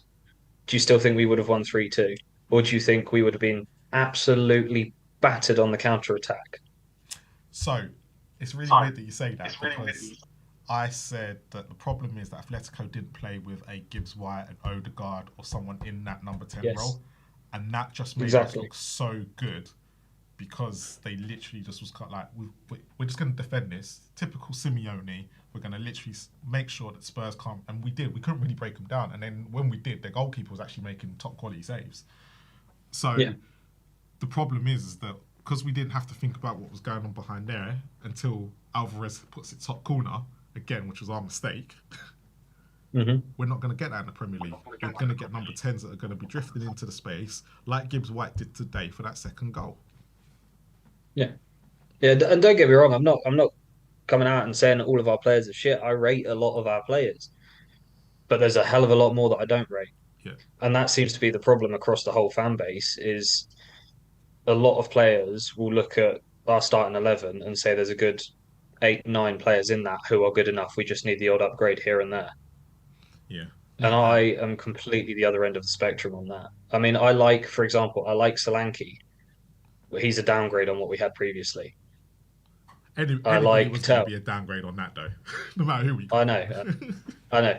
But this is my point. And going back to when we were with Poch, and we were getting top four consistently, everyone says that was us overachieving. And sure, take from that what you will. But this is where we're a small club mentality across the whole system, from the top of the club down to fans, down to even fans who don't go to games. Yeah, and I'm not shitting on anyone who don't go to games. There's a lot of international fans, but just for the whole spectrum of Spurs, when we hit that top four consistently, we're happy with that. We were happy to just be getting top four. When we started pushing for the title, I don't think you'll find a single Spurs fan who was saying we have to win it. Nothing below winning the title is acceptable. True. That's where I mean, look at City. They come second, they're unhappy. Arsenal, past 2 seasons, they come second, they're unhappy. If we came second, even back then, obviously now we'd be thrilled with it. But back then, it was enough. Yeah, it It was kept enough. us happy. Yeah, and we still talk about it now, like we won it. We talk. I think more people Yeah, talk about 16, 17 season than they talk about the Europa League win. yeah, exactly. And this is the point. And we all jump on the Europa League win as a big thing, and it was a big thing for us. It's the most successful season in 41 years, but it's still not Champions League. So off the back of that, our owners come out and say, "Yeah, we want to be challenging for the Premier League title and Champions League titles." Same season, we're likely to get relegated. It's an absolute fucking joke, and it comes from the top down. And I think fans seem to be starting to understand that, and I'm starting to see a divide in fans that are starting to understand that or have understood that for a long time, such as Stel and Sim and Ben, probably yourselves, Brian Daigle, myself, a lot of my family. We've seen this for a long time, but there's still fans out there who are saying no, they're not the problem. The players are the problem. It's just constant scapegoating. There is this very clear problem. Nothing will change until they're gone. Yeah, And it just and you don't. breeds Yeah. negativity and small club mindedness throughout the whole club. So, do you include Daniel Levy in that, or do you not? Yeah, Cool. yeah, of course. I think Daniel Levy, him leaving has been the highlight of the season. Oh yeah, yeah. And it's quite strange because everyone forgets he hired Lange, and Lange is one of the biggest problems at the club. But no, everyone wants to forget that. Yep. So Yeah, and I've said it for weeks and weeks and weeks and weeks actually, probably even seasons. You can see the problems at our club from how it's run based on how the youth is treated. Mikey Moore should never have gone on loan at the beginning of the season. He should have been used as rotation, developed within club. Vuskovic, well, if we go down, we're selling him. But those are players that I'm highlighting because we're loaning them out, getting them to make a name for themselves, and they're never going to come and play for us. They're doing that so that they can go and be sold for a ridiculous amount of money and bring some revenue into the club, which will then never go into other players. It will go into other things Tottenham related, which we all know is just the owner's pockets, probably. The only issue with And that is that if Vuskovic and Moore stay, I don't think they develop. Like, even if we were to play them, because I think what happens there is we go and pick a manager like Thomas Frank, like I like Conte, but like Conte, like Mourinho, who then won't. Well, Mourinho actually played more of these youth players than anyone else that I think in the last how many years, and he's not known for it. So I think you have the same problem: is that the managers, you haven't got that happy medium that we're picking, and that ends up then going on to the youth team players because then they don't get a chance at Tottenham because, as we like to do at Spurs, we keep rotating the managers and don't stick with them. And Conte was never going to be here. Like, Conte was probably the best manager we've had in the last 5 years, but he's never going to play the youth team players. It's not his style. It's not the thing he does. So, and then you've gone from. But we've apparently got someone who was, I can't remember who it was, and I think this is correct, but we had someone who was part of our first team coaching system who then got demoted to be head of the link between the academy into the first team. And we've had one player, maybe two, come on for a decent amount of time and actually play since that was announced at the beginning of the season. The whole club is broken internally. There is no going back to Poch, there was a 5-year plan of what we wanted to achieve, how we were going to get there. Now it seems like we're coasting. We take decisions week by week, not month by month, year by year, and not in a progressive state. We take instant snap reactionary decisions, or in the case of sacking managers, we don't, and then we do too late when it comes to Frank and probably Igor now as well. I've been saying for a couple of weeks he should go. But if that was the case, who's going to come in? I mean, the person I'd want to come in, and this is not me being reminiscent or anything, it's completely as Stel said, for the unity, get Ange back in. Just for the unity, he obviously knows how to big the players up and get their confidence flowing. That's how we won the Europa League. And I've completely forgotten where I was going with that. But yeah, that's it. Why would he come into the club now? Why would he come and potentially most likely tarnish his reputation even further? And the club won't go for it because they'll turn around and say, "Oh yeah, he was our most successful manager in 41 years, but he was not good and he's not Premier League proven." And then they'll reference his Nottingham Forest stint. But that doesn't matter. We're past that point. We need people in who are going to big these players up and get their confidence back. They're absolutely broken as players. Yeah, like he did for the final, because they were broken before that final. No matter what people say, they were broken. It would never happen because he went on overlap and said what he said. Yeah, he criticised them. So. Yeah. But this is the thing. This is personally why I want him back in. It's for what I've just said, but also for what he said on the overlap. He shows he cares. He shows he gets it. Yeah. Sorry, just to go. We've got the City game on as well, and I suppose you've just done the Yeah, same it's all right. thing. I got it on. I got it on in the background. I'm on Sky Go though, so I'm a couple of minutes behind. Behind live. Like, that's got to be a red card, right? Anyway, but yeah, as you were saying, but yeah, mate, it's completely broken, and it breaks people like myself and you guys. It breaks our heart because what can we do about it other than sit here and talk about it? But what's that ever going to do? Because no one's going to pay attention. And when we try and put effort in, such as walkouts, outside stadium protests, training ground protests, no one fucking listens. No one cares. Sky Sports News take the piss out of us. Yeah. Like, we're constantly labeled as delusional and this and that. And yeah, a lot of our fan base are. But the ones who have got the club's best intentions at heart and actually want success and anything below Premier League wins, Champions League wins, being the best of the best, being one of the best teams in the world is not good enough. Yeah. We're laughed at because we're delusional. And yeah, call us delusional. We know we're a long way off now, but that's where we should be. That's the type of club we want to be. George, It's, thank you. Big up, George. sorry for making it a bit of a long one, but yeah. No, you Have can a good, work it out, have a good Yeah, rest well, of your imagine if Stel afternoon. didn't say what you wanted to say, so you'd have been longer. I would have. I could, mate. I could carry on for another 2-3 hours, but yeah, give your ears a bit of a rest. But big up, George. Big up, George. Speak to you soon. Good to see you, Go man. on, you Spurs. So yeah, Seeing Newcastle fans beating up everyone. They're not taking that Sunderland loss too well. bro. Mate, that's imagine if that was us against Arsenal, we'd be like, oh, that's okay. We lose to them all the time. Anyway, let's bring on Nate. Nate, apart from dog. Spurs, you well? Hello, gentlemen.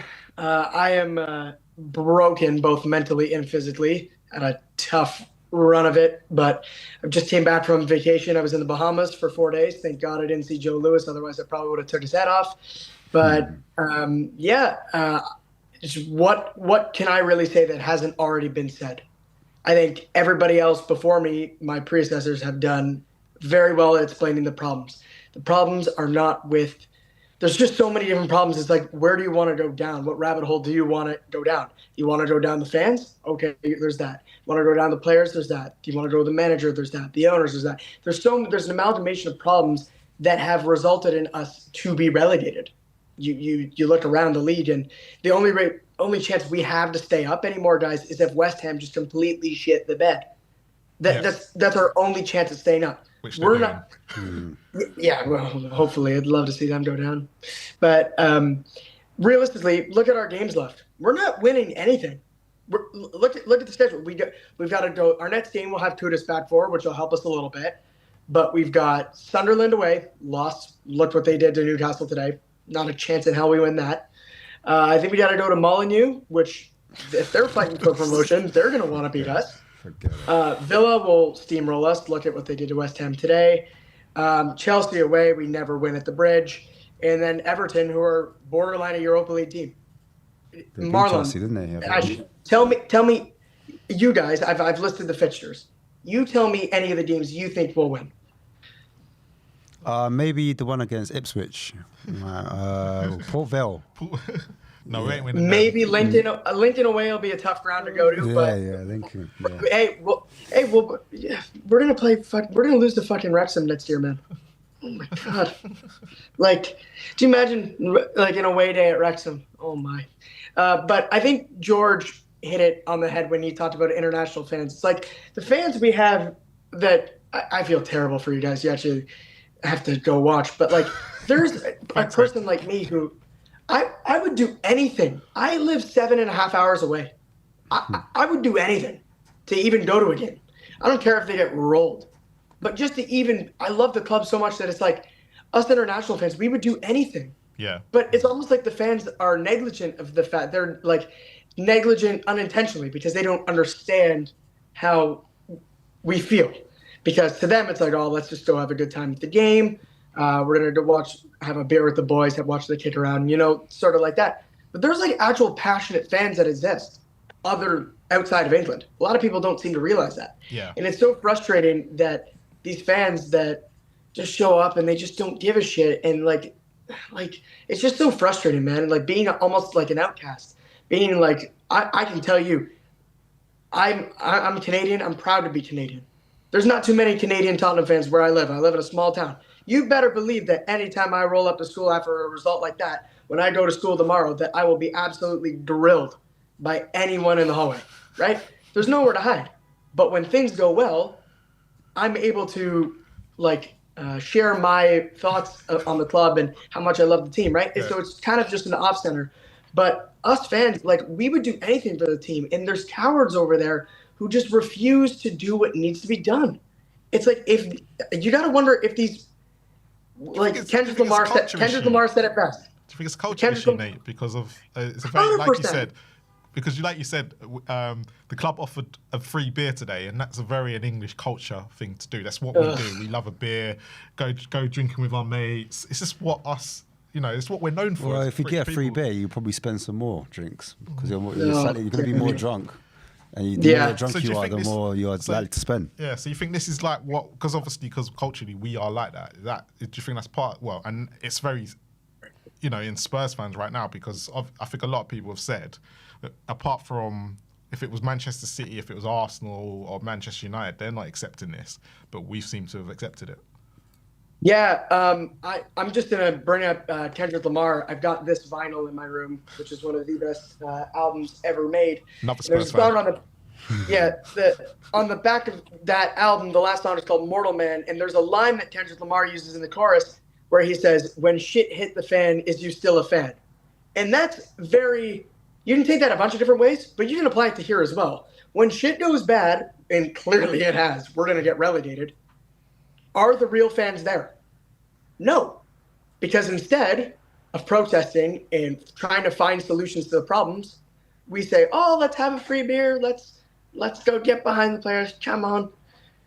And look what happens. We got absolutely thralled today. I predicted a 2-1 loss, but I didn't think we would get murdered. We got mauled today because it doesn't matter how much of the ball we have or anything. Again, it's the culture around the club. It doesn't matter that you can get a coach bus and you can get all these people on board with the boys. The players and the culture, they don't care. They think they're on some sort of pedestal that's above where the club's at. You look at guys like Mickey Van de Ven and Romero who've openly said that they want to play at the highest level. All right, if you want to go play at the highest level, you should be good enough to get us out of this. But you're not. And these people have these egos that I'm higher than the team is. And the result of that is you get a team of only maybe 2-3 players who actually give a shit.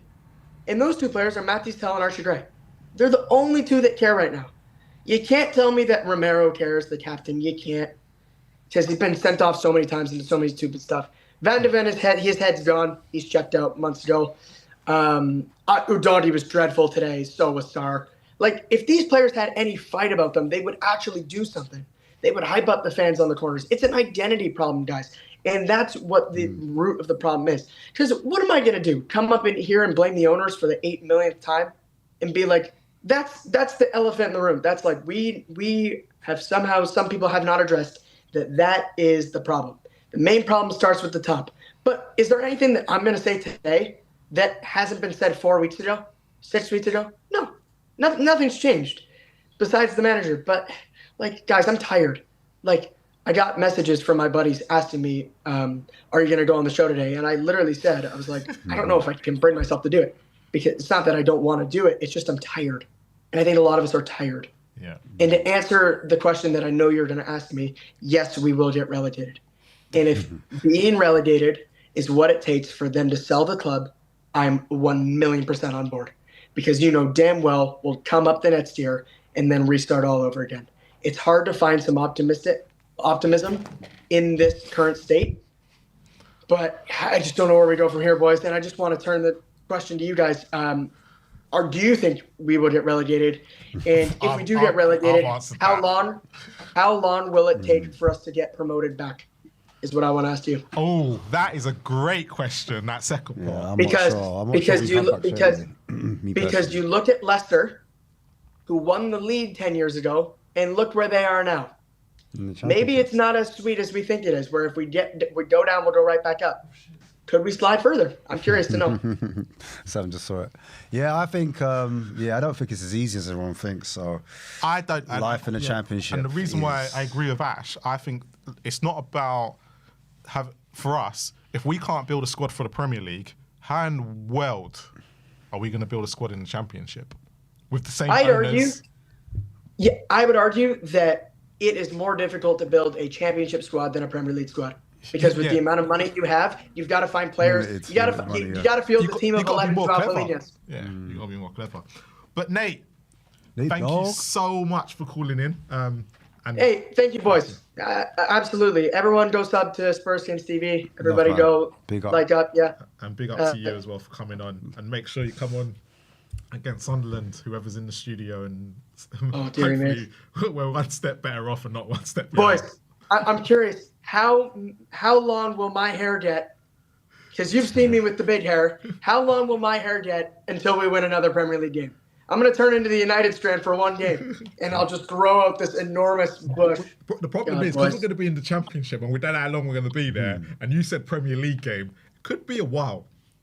Yeah, I'm tripping on my own hair. It's getting caught in the door. But Anyways, see you, boys. Take Thank care. you, Big mate. up, man. Cheers. Love, man. Let's get on to the next Well. caller, and hopefully City can make this a day that is not completely a shithole. Or maybe the bus parade was done on purpose. Yeah. Who we got next? Marcelo or what? Is it Marcelo? Marcelo. Hello. Welcome. Oh, mute. How we doing? Oh, there you go. Good, man. We're good. How are you? You right? We good. Yeah, it's another day in the office, you know. It's becoming dire, you know, like Eric Dyer, bro. It's becoming bad, you know what I mean? Yeah. Oh, I don't know what to say, man. It's all wrong. I think the manager as well. He's you know, he's not the right manager. Stelios saying the whole 5 in the back thing. I couldn't agree more. You know, we can't play 5 at the back. We need a manager. You know what, guys? We need a guy that can just motivate these guys. I know, like, people are saying, Ange, like, listen, we need a motivator. We need someone that can kick, you know, something. There's 7 games left. There's still some chances.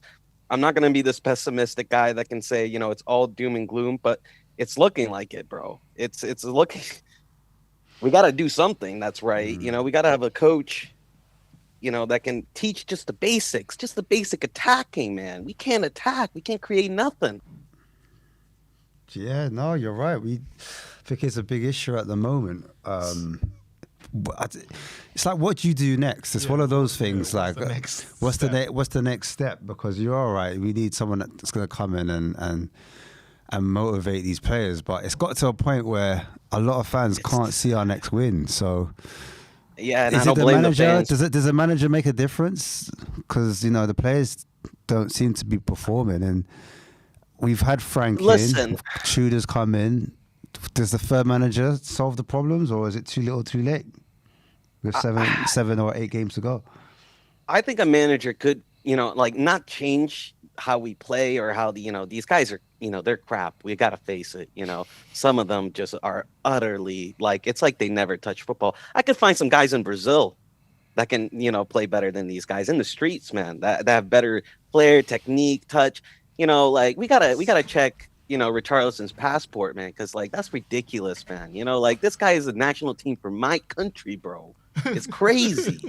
You know, it drives my head in because I think they're down tooling a little bit. You know, but, like, you know, I think they're down tooling, man. I think a lot of these guys are down tooling, and Stelios definitely hit the money in the head with Ange leaving. I know last season we finished 17th, but man, you can't tell me otherwise. The performances were still different. You know, we got riddled with injuries, but we were still threatening, attacking. You know, the players were still going at it. You know, sure, in the league at the later stages when we were safe, we played the kids, and, you know, it was utterly embarrassing. But it was different, man. This season, it's just there's no hope. It's dead. You know, these guys, they need someone that can just teach the basics, keep it simple, and just, you know, straightforward. Like Carrick, man. You know how United, you know, Carrick just keeps the game simple, front forward, you know, front foot football. Get it in the box, you know, get a guy in the middle, you know, get the wingers in, inverted, straight, narrow football. And we got 2 managers that's been trying this 5 at the back, 2 at the midfield, and it just opens us up. You know, it's brutal, man. So, do you think we're going to get relegated? I've asked every guest on this. Do you think we're going to get relegated?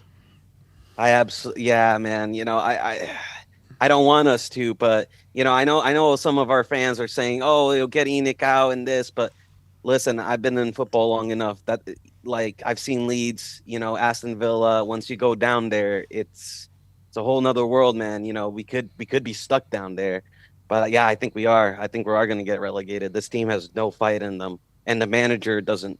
He's trying all these complex tactics, and it's just not working. Nothing is working from the end. And you know, listen, I've been Enoch out since day one. The board has got to go, but you know, I don't know if us getting relegated is the way, and I don't know if they're even going to sell if we get relegated. As long as we make money to them and we're a profit, this is stakeholder FC, bro. This is not, you know, Tottenham FC anymore. You know, this is just like we're a stock market to them. You know, as long as we're still profitable, they'll keep us. So this whole thing, oh, let's just get relegated and we'll come back up. It's not as simple as that. We've seen it with other teams, and it's scary, bro. From Sonny to Kane to this, like I've been a Spurs fan since the Redknapp era, and like I'm not used to this. Like this, I've seen. I'm not used to this, man. I had to stop after the second goal. I was getting too worked up. It's killing me. It's like getting stabbed every game. Like it's just I'm just waiting for it. Like it's so hopeless. I know you just said that you think we're going to get relegated, but if there was a little bit of hope that actually we can get out of this, do you see anywhere in the next 7 games? I think it's 7 games now, where we can. Dejan Kulusevski, bro. If that man comes back and he is on form, he can get us out. I think we're going to see Maddison before Kulusevski. Yeah. And you know what? Madison will also be a plus, man. I rate Matters. He has more technique and flair. I think sometimes he tends to shy away, but he's a player that if he comes in and he steps up, because he understands the badge, bro. He understands I feel like these new crop of players, this new they just don't get it, man. They don't care. Like to them, they're just like, oh, I'll hop off to another club. So we need some players like Matters, Dejan, Kudus, players with some flair, technique, and also a little bit of fight to come back. That's my only pros. If they can come back, they can change it for sure. But it's scary. Marcelo, thank you for calling in. Make sure you call in again. Big up, man. Of course, brother. Big up. Yeah, big up you boys. Thank you very much. Yeah, thank you guys. You're Peace warriors for watching that, bro. Yeah, Ben and Sim owe us. Let's speak to Ben. Yeah. Ben, you've been waiting patiently. You guys, you're warriors for watching that, bro. Can you hear us? Ben and Sim owe us. Ben?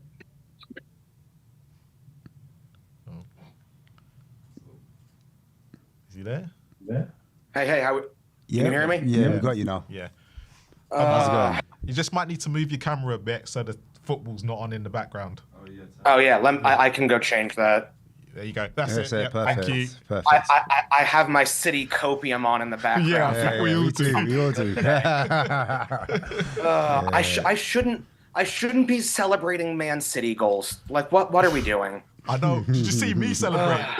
Because that's how bad things are. I'm celebrating. Oh, you should be. Goals. Depends who you know, man. Because in my WhatsApp group right now, the way that Arsenal fans are laughing at me, calling us, you haven't won a game, 49 losses in the new Tottenham Hotspur Stadium. Yeah, we're just. But Ben, talk to us. How did you see the game today? How are you seeing things at the moment with Tottenham Hotspur? I think that's it. I think I don't see how we're staying up after that. Like so many times where it was just like, okay, that's got to be it. Okay, that's got to be it. With Frank, like how many more games is he going to get? That's got to be it. You get through West Ham and Fulham and you're like, all right, that's bad. The second 4-1 drubbing in the North London derby, that's bad. But, somehow got a draw against Liverpool. Okay, we're good.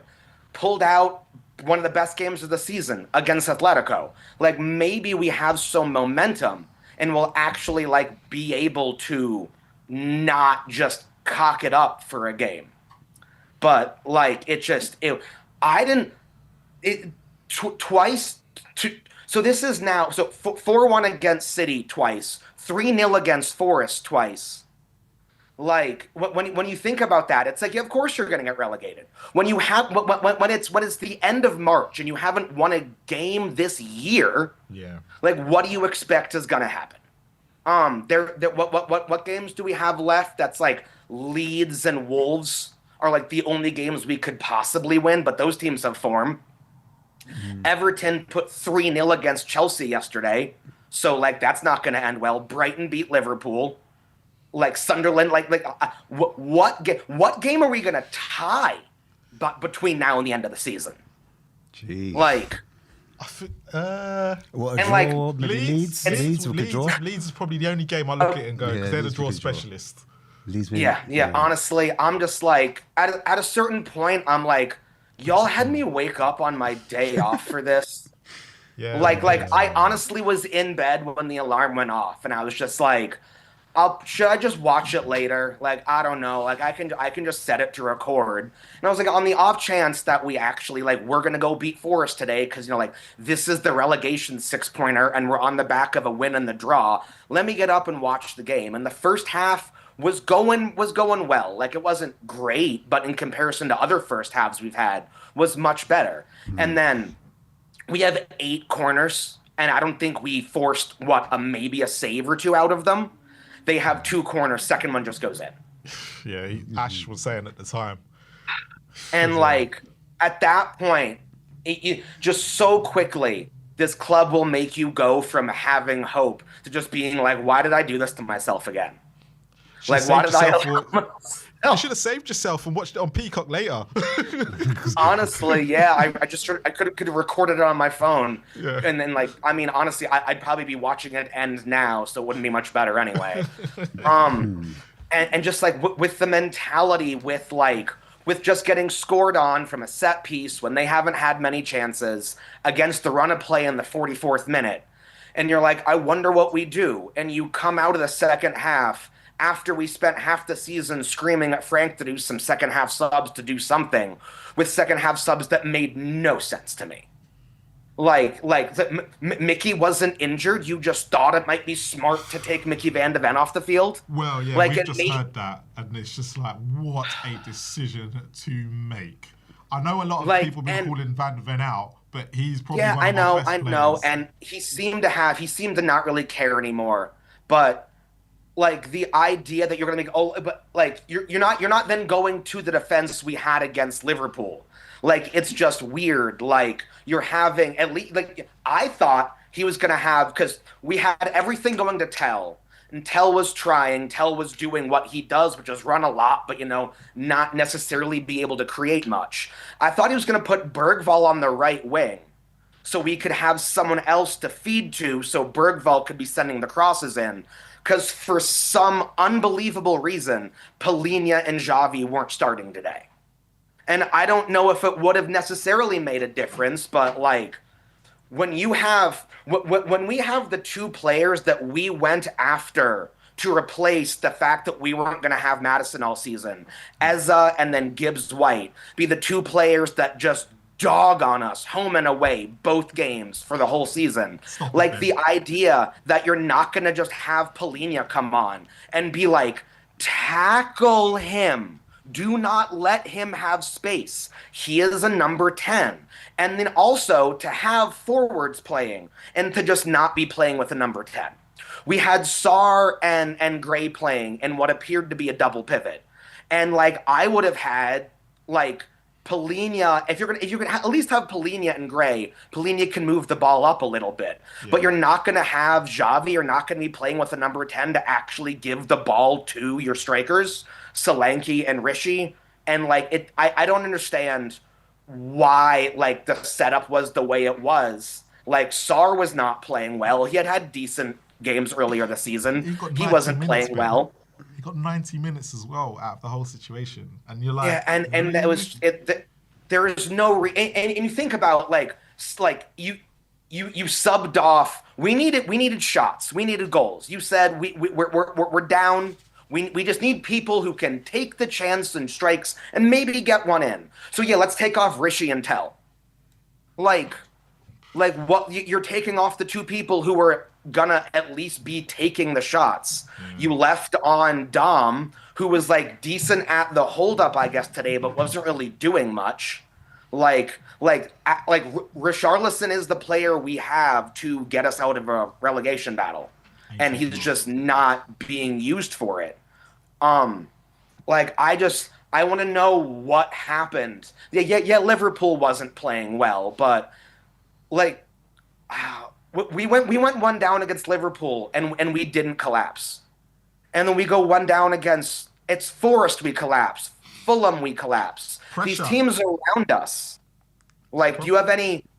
I really do think it's the pressure. It's that like we were gonna lose 5-0 at Anfield, so it didn't matter. We were already out of the Champions League, so it didn't matter. Yeah. But anytime. So my question is like, what do you do with that? How do you coach a team just to not fold when it actually matters?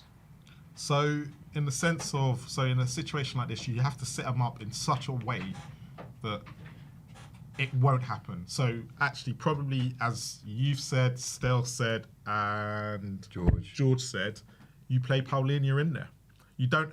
You literally just have someone to sit there and just take that pressure off your defence, because at the moment, I know Gray's playing the best football of his life, and I know he's been next to Sarr, but in this situation, you possibly have to go with the player that is, is he 30 now?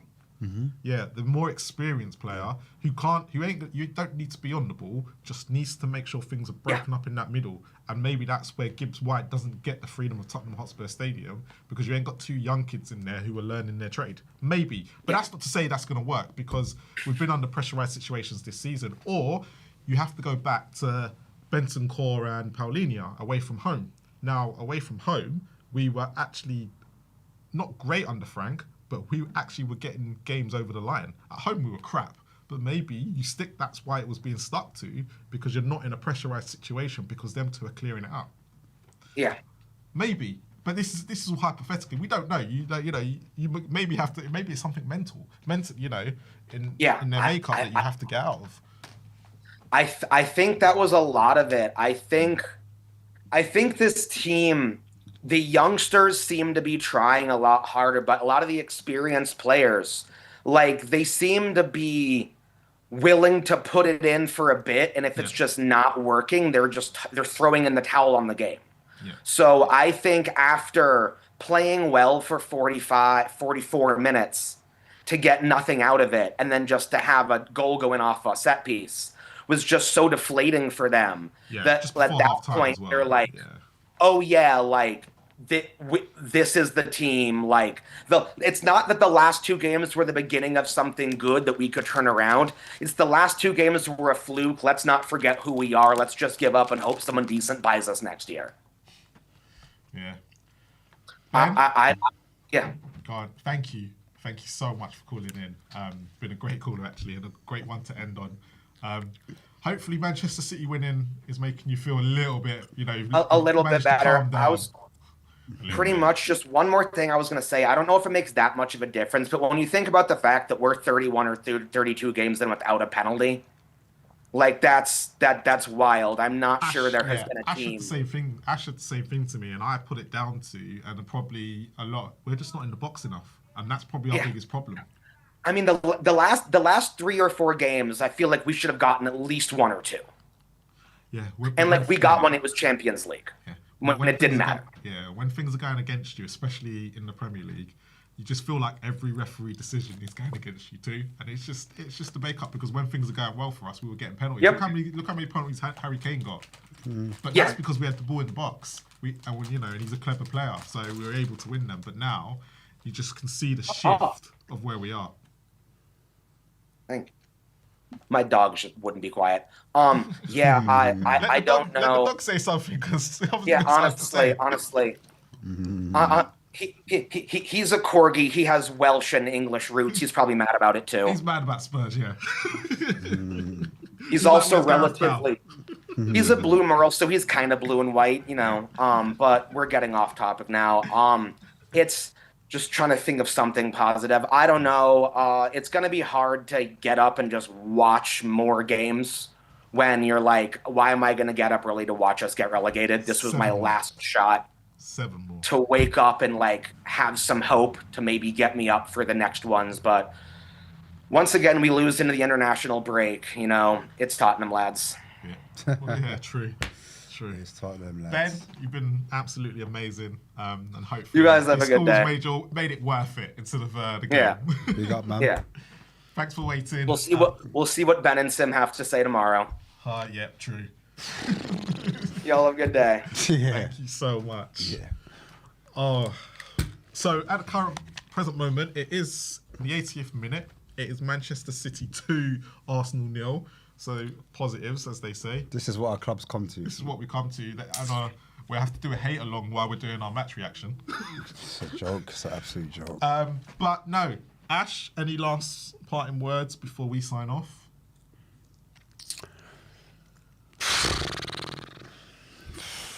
Is he in the Championship? I don't know. Someone put fuck Arsenal. No, Ben and Sim will be back tomorrow for their reaction to today's game, and obviously make sure you tune in for that. It's probably going to be in the afternoon. Yeah, probably. So probably afternoon UK time for that.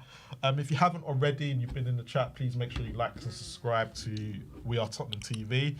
And also, if you could also be a doll, as they say, and head over to Spurs Kings TV. We've got a show tomorrow night if you want to come and see that as well. But keep the faith. Let's see what happens. 7 games left. Look, we're not relegated yet, but it's not looking good.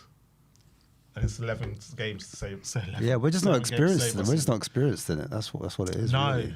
no. Do you know what I mean? You know, West Ham have been relegated before. I think you see all the other. So this is my last thing I'll say. Yeah. The other teams that are in around us, none of them are doing street parades.